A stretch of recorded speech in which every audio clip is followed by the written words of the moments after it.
Call the meeting of the Special Committee on Bay Delta order.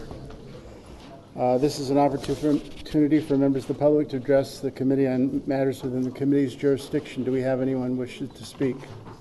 No cards? Okay, thank you. Next item is, do we have a quorum? No, not yet. We'll wait. Okay, next item is Steve Arakawa, update on California Water Fix and Eco Restore.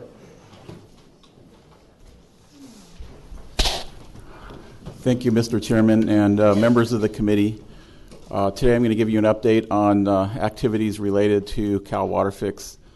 Some of them are more direct activities. Some of them are related to what Cal Water Fix efforts are focused on. I'm going to cover some of the key decisions upcoming to move the project past the planning stage. Also, I'm going to talk about the state's efforts to implement a Delta Smelt resiliency strategy, which is a related item because of adaptive management. And third, I'm going to talk about a response to where the planning money is coming from. There was some discussion a couple months ago in water planning, and so I'm coming back to talk further about how the state is continuing to fund the planning efforts. So I'm showing you now the key decisions that we've been showing you for several months now, just a little bit of a different format than the timeline, and I'm going to talk through the timeline. So the effort is really broken down into the environmental documents, and those environmental documents are both state and federal. On the state side, it's California Environmental Quality Act. On the federal side, it's National Environmental Policy Act. So that's an EIR and an EIS. And the Department of Water Resources and the Bureau are working on those environmental documents. The endangered species permits are biological opinions on the federal side, and what's called a 2081 permit, which is in the Water Code, 2081 permit on the state endangered species side.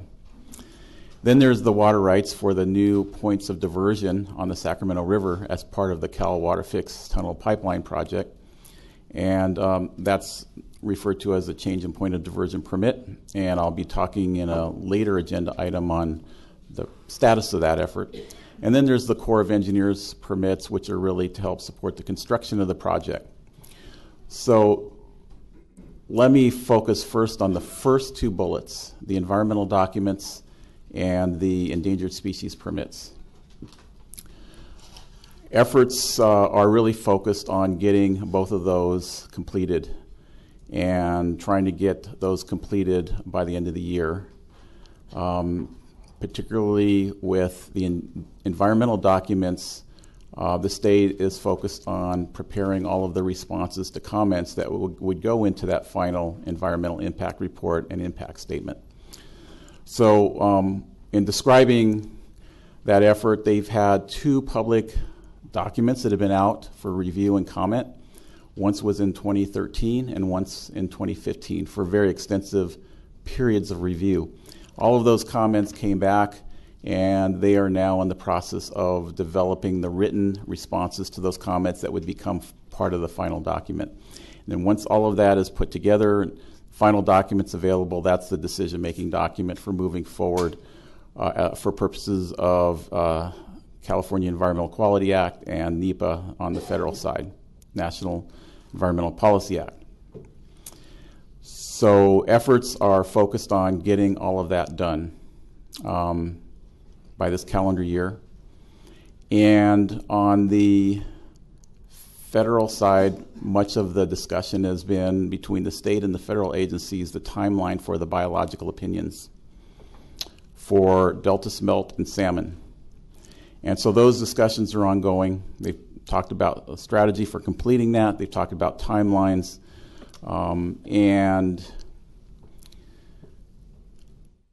there's a real interest by water contractors, particularly Metropolitan, in making sure that that stays on track to complete the Endangered Species Act permitting and push for getting that done, if not by the end of the year, early 2016 in January. And the discussions between the state and the federal government have been, what is that timeline? And at the same time, trying to push for completion of that so that both the environmental documents and the biological opinions are completed for supporting the completion of the planning process for those two things. Third is the State Water Resources Control Board, and those proceedings are underway. They started back in July, I believe July 26th or so, and I'll be talking to you about that in detail in the next report. But that was always going to be a completion date farther out in time, sometime in the 2018 timeframe. The fourth is the United States Army Corps of Engineers permits for what are called 404 permits for placement of fill. It's kind of a construction-related permit to protect various uses, and that is scheduled a little farther out than the time frame I provided on the verbally on the environmental documents and the biological opinions. But those are proceeding. So both the second and the third and the fourth bulleted items are proceeding. They're proceeding on a time scale that is similar to what we've talked about in the past. The first two, I think the main thing there is trying to get those decisions teed up to move forward and complete the planning process. So one of the areas of focus is how to move forward with some actions on Delta smelt given the status of the species. And the reason that I'm including this in this report is because it will be important to how the project moves forward and how the adaptive management part of the project is formulated and implemented. And it's also important in terms of how the agencies work together and how the agencies work together with the project funding contractors as far as moving forward with some strategies that help improve conditions for Delta smelt. So the Natural Resources Agency released a strategy in July. Sean Acuna of my staff, I think it was in that same month, presented a review of all of the different elements of that strategy. I think there's approximately 13 actions that are part of that strategy, and so Sean went through each of those. But the intent is to try to take some near-term actions to address some factors that are likely could be impacting Delta smelt populations. Some of them have to do with water turbidity and the movement of water through the system and how to manage turbidity. Some of them have to do with how to create habitat areas to help with conditions that could enhance survival of fish, whether that's food production, turbidity, the whole important land and water interfaces necessary to create an estuarine habitat that support these types of native fish like Delta smelt. One of the items or actions that was in that plan was the summer flow proposal. We talked with you about that in committee as well, and that is one of the approximately 13 actions in the strategy.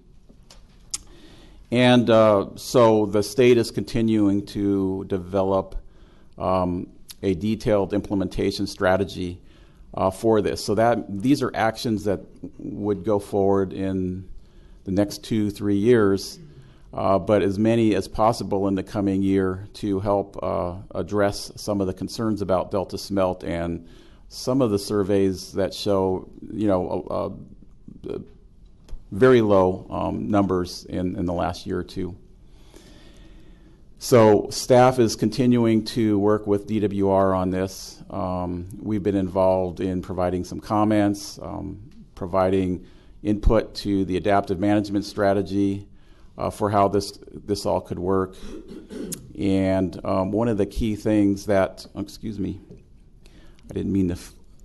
one of the key things that is going on is the collaborative adaptive management team and policy level group is involved in how some of these actions would move forward, the type of support that's needed for that, the kind of priority that's placed on each of these actions, and what type of collaborative, what kind of monitoring and response program would be formulated and used in order to test whether these actions are having the intended beneficial result. One of the actions that has been underway this year is to, in the summertime, put some of the Sacramento River flow down the Yolo Bypass floodplain to see whether food enhancement through algal growth and other types of microorganisms to help support the food supply for these native fish or for the migrating fish like salmon. And this started in July, and the people working on this have been very pleased with the results. The phytoplankton levels this summer were at much higher levels than in the previous recent past. So there's a high level of optimism that putting some water on the floodplain during certain periods could really boost the food supply for these native fish. And like I said, this is one of the 13 actions.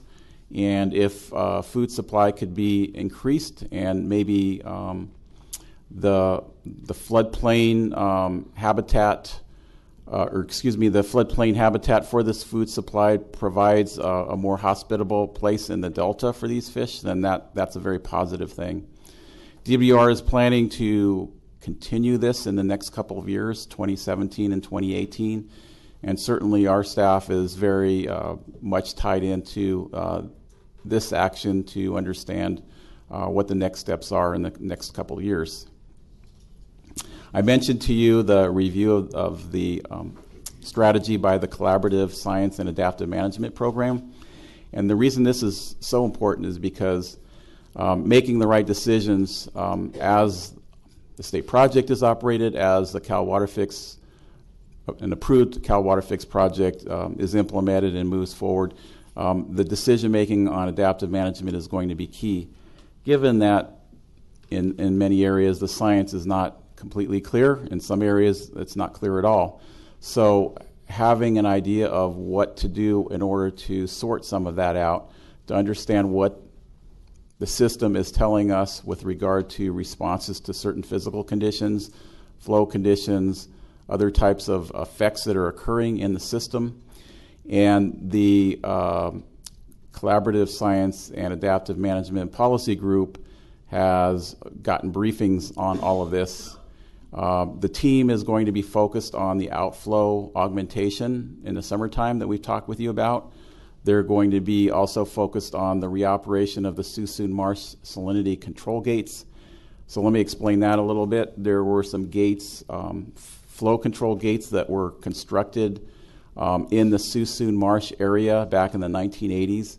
And the purpose of those gates was to help manage salinity in the Suisun Marsh channels, to bring the right amount of fresh water into that system in order to support species in the Suisun Marsh. And much of that was to help support managed wildlife, bird and ducks in that area, protect the beneficial use of waterfowl and environmental uses through these gates. But also in this effort to develop a delta smelt resiliency strategy, the idea of using these gates to create better habitat for delta smelt in these channels was identified. And it could be a very effective way of utilizing flow, even if it's existing flow levels that are going through the western delta today, and maybe moving some of that water up into the Suisun Marsh channels to help create good habitat. What that does is maybe create habitat in those areas and maybe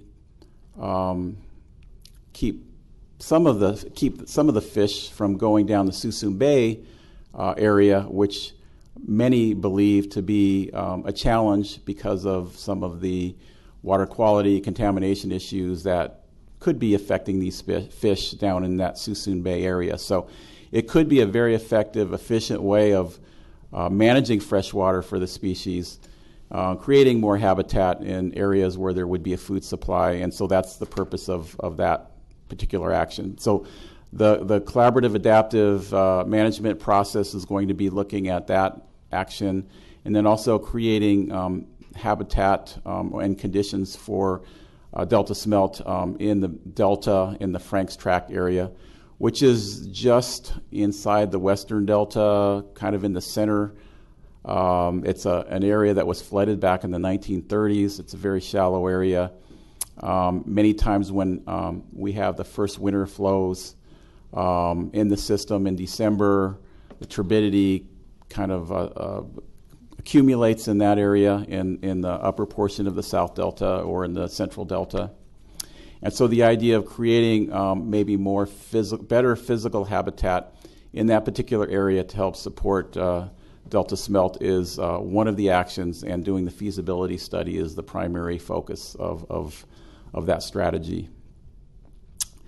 The team will also be looking at the other actions, 9 or 10 actions, and providing input, but the 3 areas that I just outlined for you are where much of the priority focus is going to be in order to move this strategy forward. The last area that I wanted to talk with you about is how the planning efforts for Cal Waterfix are moving forward. If you recall, the water contractors, both state and federal, implemented funding agreements back several years ago in 2 different funding agreements, totaling about $240 million to support the Cal Waterfix planning process. And so as time has gone on and we've provided monthly reports to you every month in our Bay Delta Board report, we've shown the accounting of those costs, both the commitments for work to be done, as well as work that has been done and costs that have been incurred. And we provided that kind of information over time. And a month or 2 ago, there was some interest and questioning about where the funds are coming from now, given that the water contractor funds have been totally utilized. And the response that we provided back a couple months ago was, these are not general fund sources, because there was some stories in certain outlets that the planning process was being completed using general funds. So the response back certainly is no general funds are being used to complete the planning process. And so today I just want to give you a further definition of how the state and how DWR is able to continue supporting the completion of the planning process. Back when the state funded the project and began all the planning, the state provided some initial seed money through grants and loans to help kick things forward, because there were at that time no contracts yet. And so the state of California provided that advance funding. The funds are repaid by water contractors. So these are not subsidized costs. These are costs that are repaid by the water contractors, the state project contractors, with interest. Those funds go back into what's called the State Water Resources Development System, which is the State Water Project. It's the flood control and recreation aspects of the State Water Project. And this money goes back to that system, and DWR has the ability to use those funds for different purposes. And they have been used for purposes such as paying for the components of the project that are recreation related, components that are related to fish and wildlife preservation and enhancement. And then they've also been used to help reinvest on some of the water supply components of the State Water Project. So as part of the State Water Resources Development System, the revenues that the state initially fronted and that they're paid back with interest are available to DWR to these kind of purposes. I think I didn't mention flood control and agricultural drainage as part of those. So that's how those funds have been used in the past for various periods. The state has utilized some of those funds to help finish the planning process. At the same time, the federal government, through the U.S. Bureau of Reclamation, has provided funding to help support completion of the planning process. And it's the plan and the intent to complete the planning process with no further funding agreements from the water contractors. And so I wanted to go over that with you to try to clarify these are not general funds, but they are funds that are available, that DWR has available to them for these kind of purposes, and hopefully kind of close the loop on that. And with that, I'd be happy to answer any questions. Any questions of Steve? Director Steiner? Thank you, Mr. Chairman. So there was a very big splash in the newspapers about a report by Dr. Sundig for the Natural Resources Agency, which I know was discounted as being outdated and old. It was from November of 2015. And I wanted to ask on that Dr. Sundig's report, is there a more current financial analysis that's already been done, or has Dr. Sundig been asked to do further analysis to update this report? Because that report indicated that a third, in order for the agricultural agencies to be able to be part of this, that a third of the money would have to come from the federal government. And I think that's the first time that's actually been said. While many people may have thought that, it's the first time it's been said. Well, Dr. Steiner, were you referring to Dr. Michael's report? Because that's the one that they're referring to, I think. No, Dr. Sundig, the Brattle Group's report. Okay. Roger, do you want to? I can go ahead. Yeah, I saw that. I didn't actually see the quote report because I don't think the report, at least I understand, hasn't been finalized.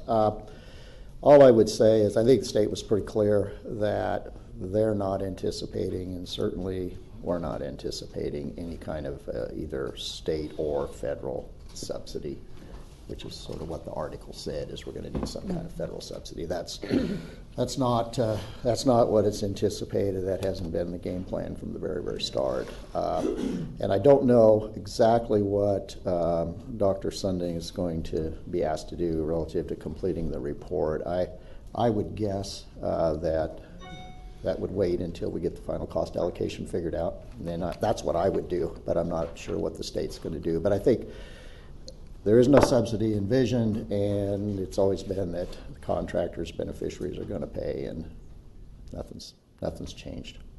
And on slide 7, I'm finishing the closing of that loop. I know that the state spokesman, Nancy Vogel, was quoted in the same article about Dr. Sundig's analysis, saying, with districts balking, the state for the first time is dipping into public funds, fees paid by users of existing state water projects to get the project through the planning phase. Is that the money that you were just talking about that's recycling into, that's money that's already been paid by the contractors and that's recycling to be used for these purposes? Yeah, I believe so. The monies that are being paid are from water contractors, is to repay that first level of funding back in the early days by funds advanced by the state. So the contractors pay that back with interest, but then DWR has those funds available to it to pay for the purposes that are outlined here, including reinvestment in the state water project. And I think those were called discretionary at our last meeting. Yeah, the director has the authority to use those funds. Last question on the resiliency, the smelt resiliency. Will that affect the exports? Well, I think the key thing that we focused on a month or so ago was on the summer outflow.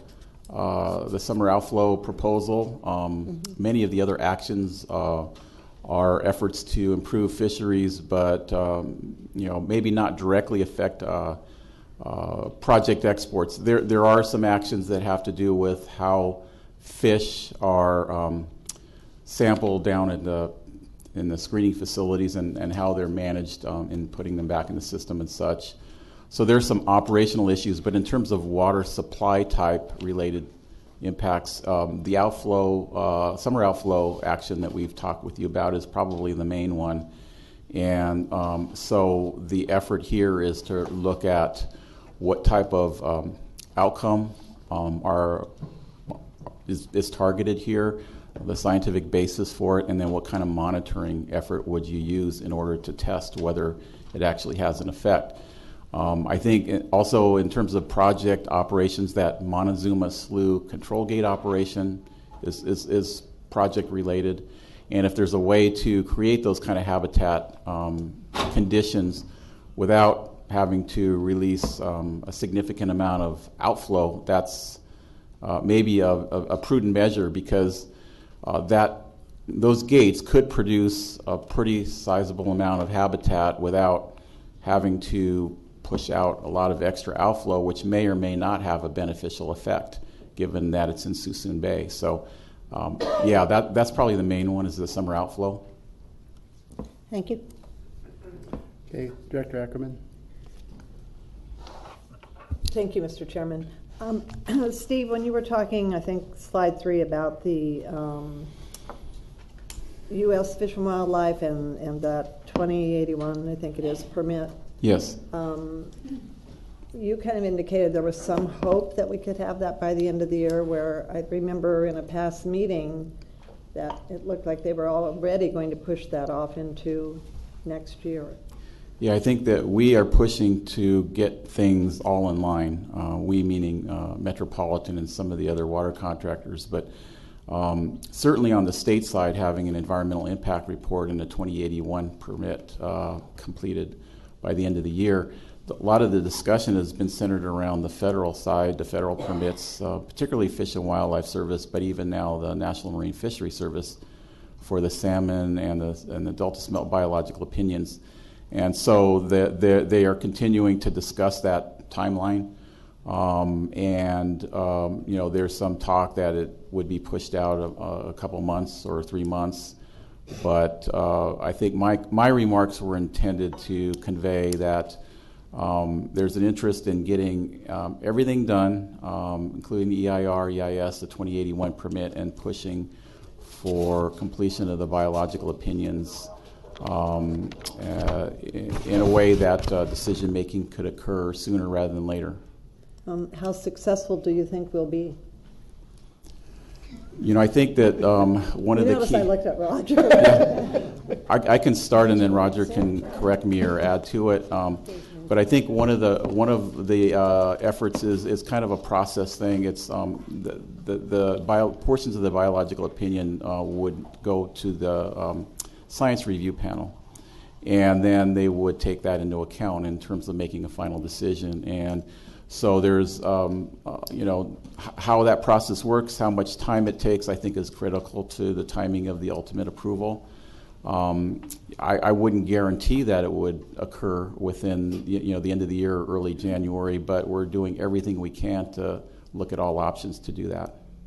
Thank you, and I have just one more question. When you were talking about Frank's Tract and the restoration, how would they do that? That looks like a big body of water to me. Yeah, I think it's mainly creating, instead of just a kind of a shallow lake, creating some more formed areas where there's kind of more of a natural system where the water is moving in and out of that area rather than just a lake going up and down. And that could create an opportunity for fish to be in the right place for the conditions that they need, whether that's turbidity or food supply or such. Thank you. Thank you, Mr. Chairman. Director Boyce. Thank you, Chair. Good presentation, Steve. On slide 5, you mentioned the augmentation of the flow in the Yellow Bypass. Yes. Could you give me some ideas to quantity? That I don't have off the top of my head. It's not a huge amount of flow. It's just a certain amount of flow down the instead of down the Sacramento River, it would continue down the floodplain. So it's not like what you're trying to do in the wintertime when you're sending flows down there to create floodplain habitat. It's more looking at how you can manage flow on the floodplain in a kind of a boundary limited area and create some food supply. And I think that based on the results that they've seen this year in August, they started it in August, and they saw a real spike in the levels of phytoplankton or algae, which is an important source that helps support the whole food chain. So I think that it's not like a water cost. It's just where the water is going. Is it going down this channel or that channel? It's showing very promising results that the area can actually be beneficial for the smelt. And in terms of the actual magnitude, I can get back on that. All right, thank you, sir. On that, Steve, I had a text from our friend David Guy, and he said they pushed about 20,000 acre-feet down through the YOLO bypass to do this. But Steve's right, it's not lost water because it comes back in. So thanks, David. Any other questions? I had one. The Franks track, it is actually where the levees were. There are reeds now, right? So you're talking about expanding upon that?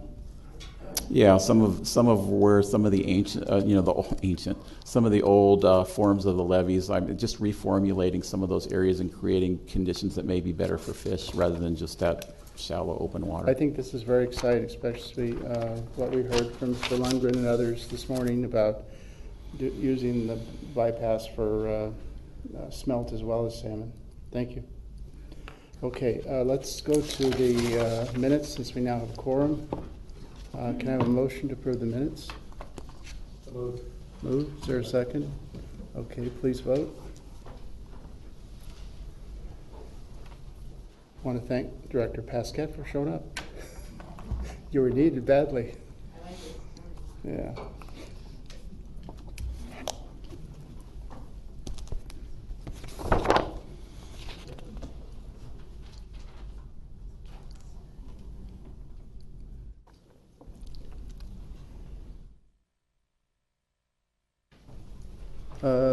There should be 6. Someone abstained.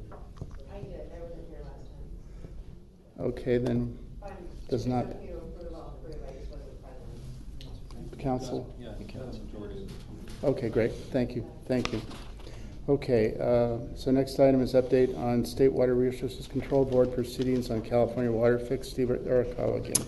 Thank you. And this report is just kind of an ongoing status report. There's really nothing earth-shattering. So I'll use the time, hopefully effectively, in your opinion, to bring you up to speed with where things are. And this is related to Cal Water Fix, so it's the points of diversion on the Sacramento River. And we've given reports to you in the past on the proceedings that are ongoing related to those points of diversion.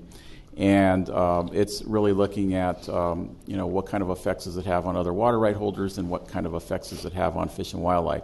There's also another effort that's been underway by the State Water Board under their ongoing responsibility, and that's to update the Bay Delta Water Quality Control Plan. And so that's a parallel process.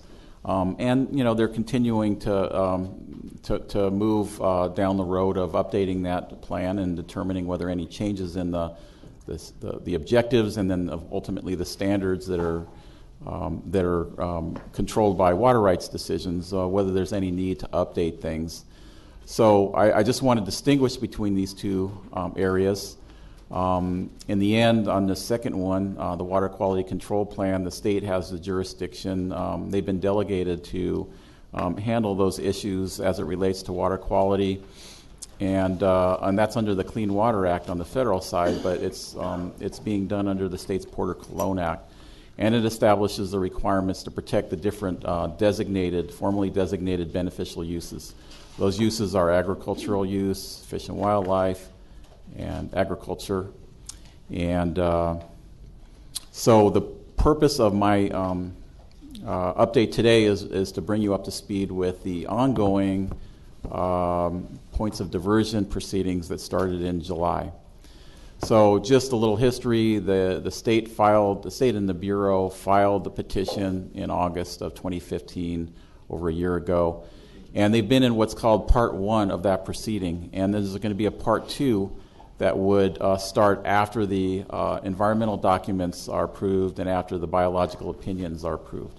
So right now we're in Part 1, and Part 1 deals with the effects on other water right holders. And where we are is we're in the middle of parties giving testimony. The main thing that's occurred so far is the Bureau of Reclamation and the Department of Water Resources and its witnesses have provided its testimony on a number of different areas that I'm going to review with you. And then there's been cross-examination on those areas. So all of that has occurred in July through September. Now they're getting ready. They're just at the closing part of that portion of Part 1, and they're getting ready to launch on the direct testimony by other parties that have protested the Cal Water Fix petition or application. And so that testimony was provided in September by these other parties, and these are upstream parties that are, or in the Delta parties that are looking to protect their interests as it relates to Cal Water Fix. And it's expected that around October 20th, the actual testimony will start regarding that particular part of the proceeding. So Part 1 deals with injury to other water users, and that could be water quality or water levels or water supply. So the testimony is related to each of those as an effect of having these diversions on the Sacramento River. Part 2 is fish and wildlife, and it also looks at what are the appropriate flow criteria to support the state board's approval of those new diversion points. And the fish species of interest, and those include Delta smelt, longfin smelt, green sturgeon, and different runs of salmon. So they're the same species we've talked to you about. They're listed species, so once the biological opinions are completed and approved and the environmental impact report and impact statement, then that's Part 2 stage would start. So far, the state and the federal side has provided testimony on project description, engineering, and how the project would be constructed, how the project would be operated with the facilities that are identified, going through all of the modeling results and modeling assumptions and such. They've spent this time from July, late July, through now on those areas. And there's about 70-some parties that have been a part of this process, representing different users, either in the Delta or upstream, and certainly the state water contractors and federal water contractors have been a part of monitoring and being prepared to determine what the next steps are. And on the water rights panel, this last bullet that's listed here, that's kind of where they stand today.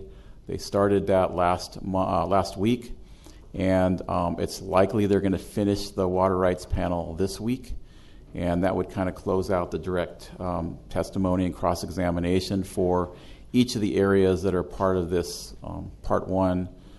And then they would go to the testimony by the other parties, like I said, beginning in October.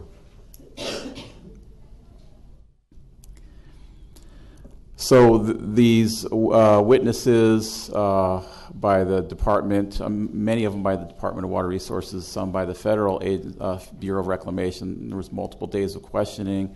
I mentioned 76 separate parties that have been participating in this Part 1. Over 100 hours, just to give you a feel for the proceeding. In my experience, it's been a bit different than maybe proceedings like this in the past, in that much of the meetings and all are now webcast, so a lot of parties will monitor from remotely from their offices and determine what interests they have and how they would want to plug into the cross-examination. So in the past, there might have been much bigger crowds there physically in person. The questions that have come across in cross-examination are no big surprises. They're generally the same kinds of comments that have been raised through the environmental process and when we were in the BDCP process. So the key thing is the State Water Board and its hearing officer has a role in keeping focus on what this proceeding is about, which is the Cal Water Fix points of diversion, and also recognizing there's a separate process for update of the water quality control plan. So that's one of the key things that the hearing officer and the water board is trying to manage. We, like I said, this week will likely be done with that session on the Bureau and the Department's testimony and cross-examination. We'll continue to keep you updated as we get into the testimony from the other parties that are protesting the application for Cal Water Fix. I'd be happy to answer any questions. Any questions of Steve? Director Bassett?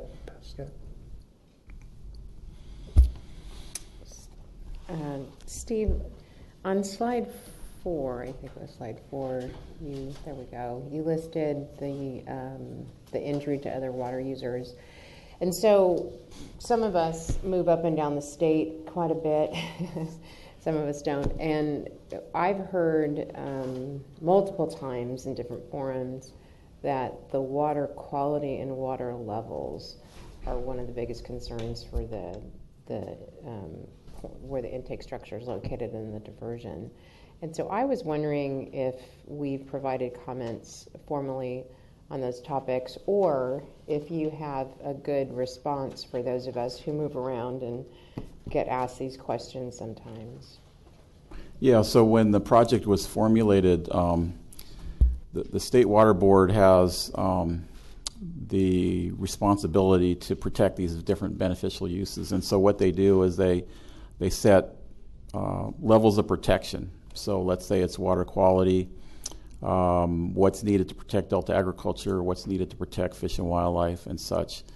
At the same level, the department operates under certain permits to assure that they're not affecting water levels in certain areas. And so when the project, when DWR put on the testimony for what kind of effects it would have, they developed a criteria for how the project would be operated to allow for meeting these beneficial uses, the water quality benefit, beneficial uses for fish and wildlife, for agriculture, et cetera.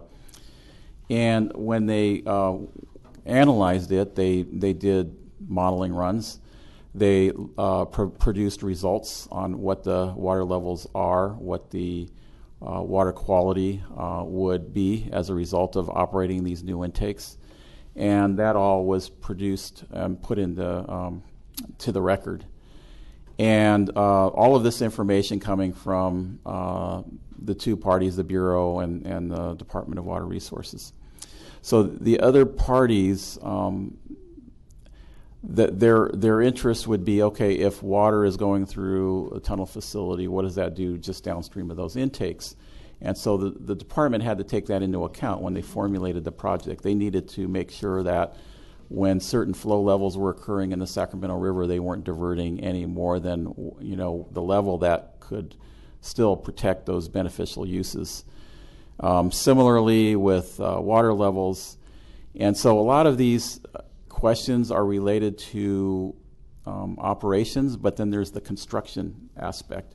If you're gonna construct intakes in the channel, what kind of effects is it going to have during that period as well? And so there was a lot of testimony regarding the nature of the construction, the kind of conditions that it would present, and whether that would have any kind of impacts to other water right holders. And certainly the department is looking to construct this project in a way that minimizes or eliminates impacts. And so I think with the cross-examination and then the direct testimony by these other parties that are protesting, then the State Water Board would have to make a determination based on all of the evidence that has been provided, what kind of decision can be supported by that. So there's a lot involved. There's a lot of modeling. There's a lot of work that went into the construction methods and the timing of the construction. So the board will have to take all of that information into account when it makes this decision.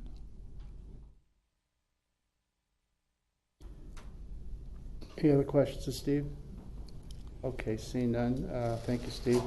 Now, Randall Nudek, the status of the Red Tule titled Habitat Restoration Project.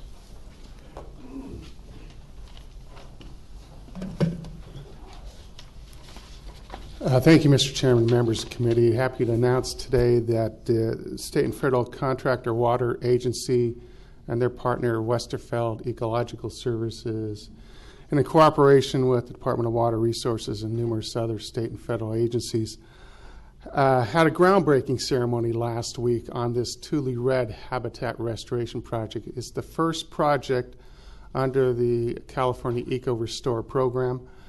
Back in 2011, your board, in addition to Westlands Water District and the Santa Clara Valley Water District, provided some initial seed money to fund the purchase of the property.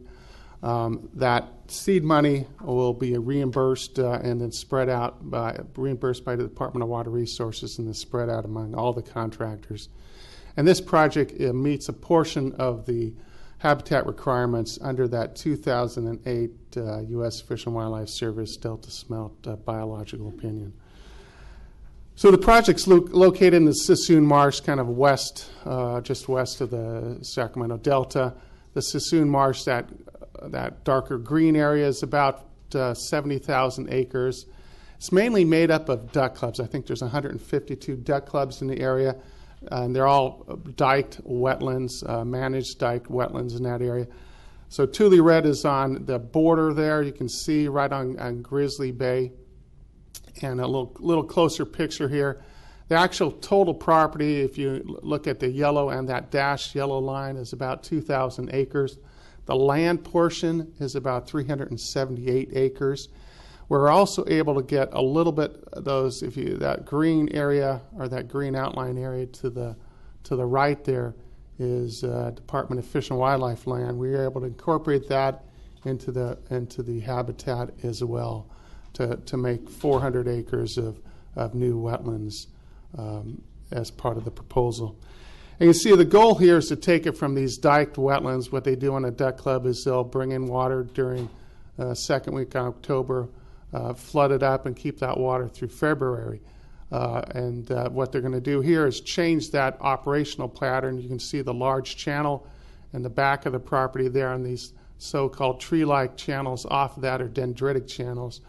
They'll open that up to full tidal exchange eventually, and for not only delta smelt, but longfin smelt and salmon smelts as well. The total cost of this project is estimated to be about $10.8 million.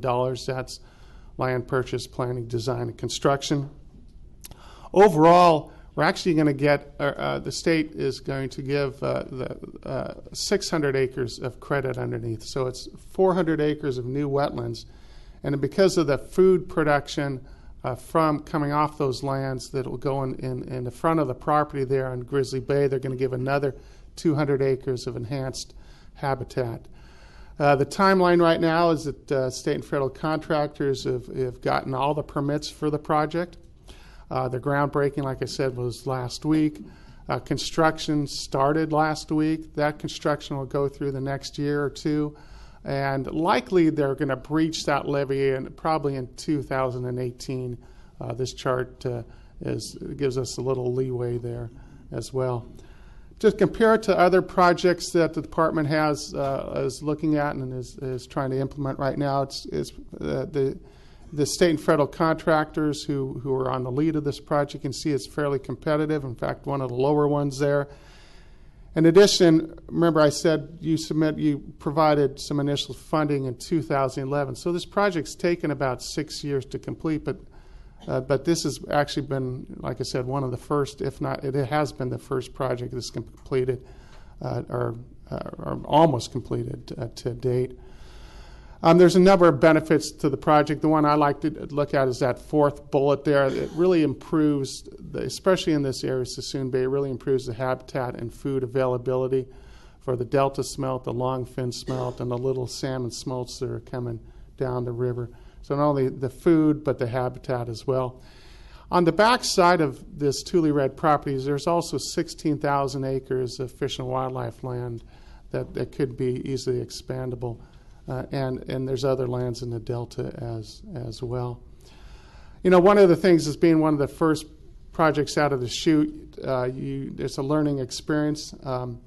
And these are just a few of the many state and federal and local agencies that you have to get permits from. And this obviously takes a while on the process.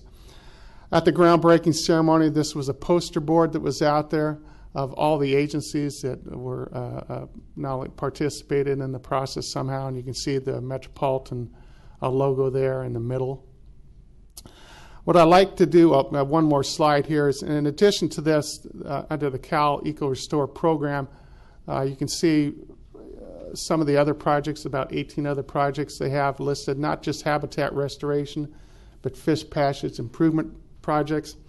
In addition, the state on September 13th released a request for proposal to complete their goal by 2020 of having 30,000 acres of habitat completed. The submittal deadline for those projects is, the proposals is in a month or so in November. What I'd like to show you now is just it's a couple-minute video here. It has 4 speakers on it. It has the Executive Director of the State and Federal Contractor Water Agency, the Director of the Department of Fish and Wildlife, the Director of the Department of Water Resources, and the California Resource Secretary talking about this project. And again, it's only a few minutes. I'm Byron Buck. I'm the Executive Director for the State and Federal Contractors Water Agency. We're here to celebrate the beginning of construction for the first tidal wetland habitat project under the California Eco Restore program and DWR's Fish Restoration program. So thank you for all coming. The Tule Red Habitat Restoration Project will restore approximately 420 acres of existing managed brackish wetlands to tidal habitat in order to directly benefit federally and state-listed Delta smelt, longfin smelt, and salmonids, as well as other native tidal wetland species and a number of upland species. The proposed project will introduce full daily tidal exchange to the existing managed marsh habitat currently owned by our partners, Westervelt Ecological Services and the California Department of Fish and Wildlife. My department has both an obligation and an interest in habitat restoration in the Delta. Obviously, we've got an obligation under our biological opinions for operating the State Water Project to pursue habitat restoration in the Delta, but I think our interest far exceeds that obligation. We've got all of our chips on the notion right now that if we can put our shoulder into addressing all the stressors that are affecting native fish populations right now, that's our best chance of restoring those populations and in turn, of course, generating a more reliable water supply for the state of California. As Byron noted, and everybody else I think understands very well, the Delta is a complicated place to get things done, even when there's a lot of agreement on what you're trying to pursue. The layers of governance and regulation are many and complex, and every project is unique, and just kind of have to get out there and start doing it to figure out what unique challenges you're going to face. We need more projects like Tule Red. We need to let nature go back to what it does best. Let the wind and the tides and the sediment work together in ways that will strengthen our food chain and bring back our native fishes. So I say Tule Red's important. It may be even more important because it sits in a bigger portfolio. Just in 2016, through the end of 17, as Jason mentioned, under the leadership of Secretary Laird, Director Cowan, the Brown administration, we will complete, already have completed, or will have under construction almost 7,500 acres of tidal and floodplain work, almost 3,000 feet of riparian work, 3 fish passage projects, which together is significantly more restoration done in the Delta than all of the prior 20 years. And here The amazing thing is that some of the milestones were mentioned in dates, but in 2009, when the legislature said our goals for California are not separate, we have to have reliable water reliability for the 39 million people that are here and the 50 million that will be here after the next generation. But we have to simultaneously and on an equal level restore and enhance the ecosystem that is around California and the water supply system. And administrations have said that forever. This is the first time we are actually, really, genuinely doing it. Mr. Chairman, I'd be happy to answer any questions. Questions? I just like to mention that I did have a tour of this 2 weeks ago, and we went through one of our islands, Brennan Island, which was really very, very interesting. Across the island, came back across the island, so it was very interesting to see for our tour group. The question I have also is do you anticipate accretion taking place in the portion of the property that's now in water? The Grizzly Bay portion out there is very, very shallow. You can walk a long ways out, and especially in a low tide. And the estimate is that almost on an annual basis, you'll have an accretion of land almost a foot or more in front of the property. So the property will grow every year. Good. Great. Okay. Thank you very much. Next item is Bay Delta Manager's Report. Roger Patterson. Mr. Chairman, thank you. I just had three quick items I wanted to mention to the committee. The first, Steve talked about the ongoing proceeding as it relates to adding additional point of diversion to the system for Cal Water Fix. The companion proceeding that has been going on for actually years is the update to the Delta Water Quality Control Plan. And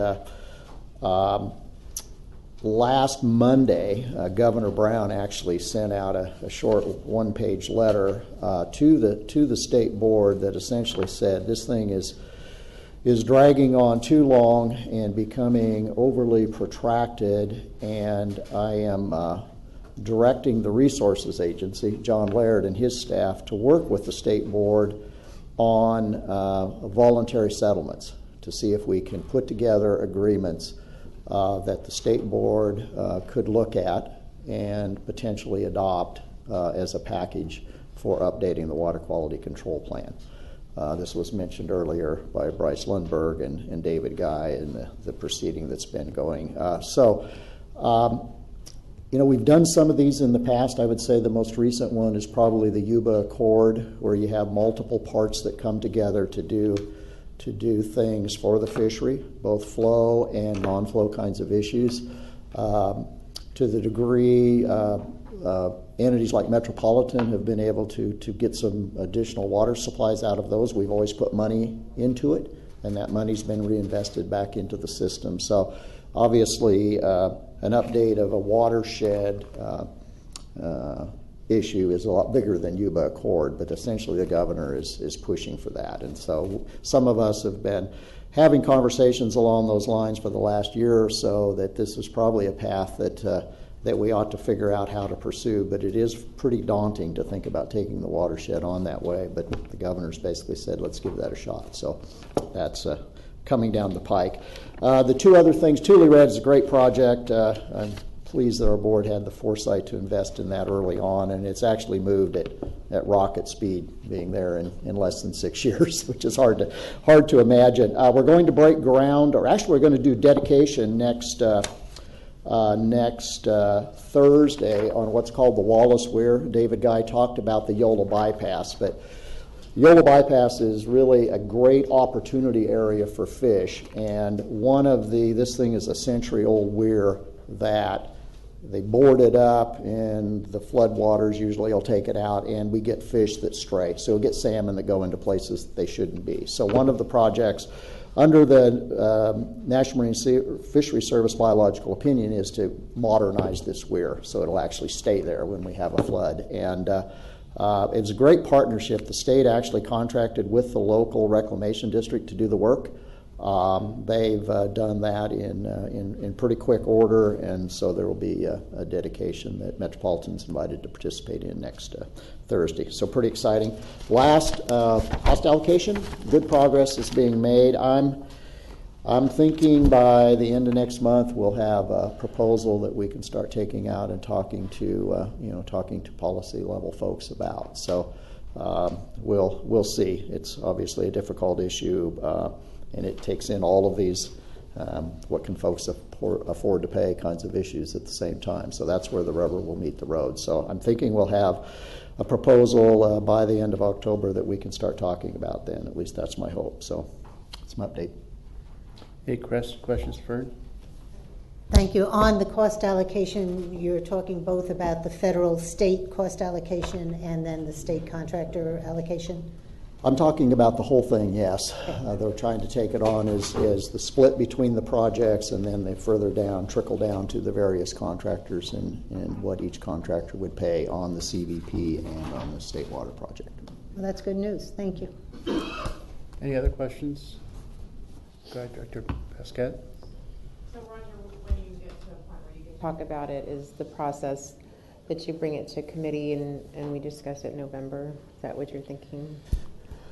Yeah, I need to coordinate with Jeff and Chair Record, obviously, but I'm hoping that that's what we could do. I would like to bring it to this committee for, again, it'll be a proposal for a test drive. I'd like to do that, obviously, before the end of the year, because this, as you recall, all at the retreat is we need to have the permits and we need a cost allocation plan before we can be prepared to look at this for a decision. So that's my hope. Any other questions, Roger? Okay, seeing none. Future agenda, follow-up items, there are none. Future agenda. Oh, you have a follow-up? Well, I think it's a follow-up. Okay. And you may correct me and tell me it's an agenda. Which, go ahead. And that's to come back to the Sundig report and to ask that at the next meeting. Agenda item. That'd be a future All right, agenda I'll stop. item. No, you're fine. Oh, can I go now? Future agenda item. All right. Future agenda items. Then to bring the Sundig report back, and just if there's an update, if there's been any additional things. Also, there was, thank you for sending your visit to the Delta Commissioners, and you came back with all your body parts, so that's good. Visibly, yes. Visibly. Well, I'm not going to ask you to tell us otherwise, okay? But I was interested in one comment that was quoted, and I understand perhaps not. First of all, was the brownie any good? It was fantastic. But it was so rich, it took 2 sittings to get through the whole thing. All right. In the article or in the thing sent out to all of the board members, it talked about that you think that we paid more than what has been the norm in that area. So I would ask at the next meeting that we just have some update on what that means. Okay. I can give you the context of it. And okay. The question was about what's going to happen to property taxes. I said, well, we're going to continue to pay property taxes, right. But my guess was that we paid more than what has been paid recently, so that the tax base will be going up. So there should be an increase. I listened to the entire. Taxes. Did you listen to the video? I didn't because I did listen it to the on video. the train. I think, and right. if you still feel you need some update, that's worthwhile. But that's what I heard out of it was that it was right now the guys aren't paying as much for taxes. It will be going up most likely because we paid a little bit more based upon the 1%. And I presume we have the appraisals for that property if we needed to see them? Yeah. Okay. Well, then I would just ask that they be sent to the board. Thank you. Yeah, and also that there was an official follow-up from the Protection Commission about that issue, and we responded to that, and we'll make that response available to the board. That would be great. And Mr. Chairman, if I could, an additional follow-up to that, I was very pleased with how that whole interaction went. But I should point out that Steve Arakawa followed me, and I had to get out of there and get on the road. But Steve, I took my brownie and left. Steve stayed and did a presentation and then took questions and then also stayed for public comment and then got up and addressed the public comment. And I thought that was above and beyond what you might see in a situation like that. And so I want to give Steve a lot of compliments for that. And Randall and Russ spent the day with me because I met with Supervisors Piefel and Mitchoff earlier, and it was a very good discussion. And they certainly have questions, but they're very respectful, and they were very respectful of Metropolitan. So I thought it was a day well spent. I'd like to comment on that because I don't think I've ever, I mean, I've been on this board for almost 25 years. I don't think I've ever met a chair that could have done that good of a job. I mean, Randy was outstanding, and I encourage every person here to see that video and also see the video of Jeff before the SAC-B, because those were two great presentations in a somewhat confrontational setting, and they were both handled very, very well.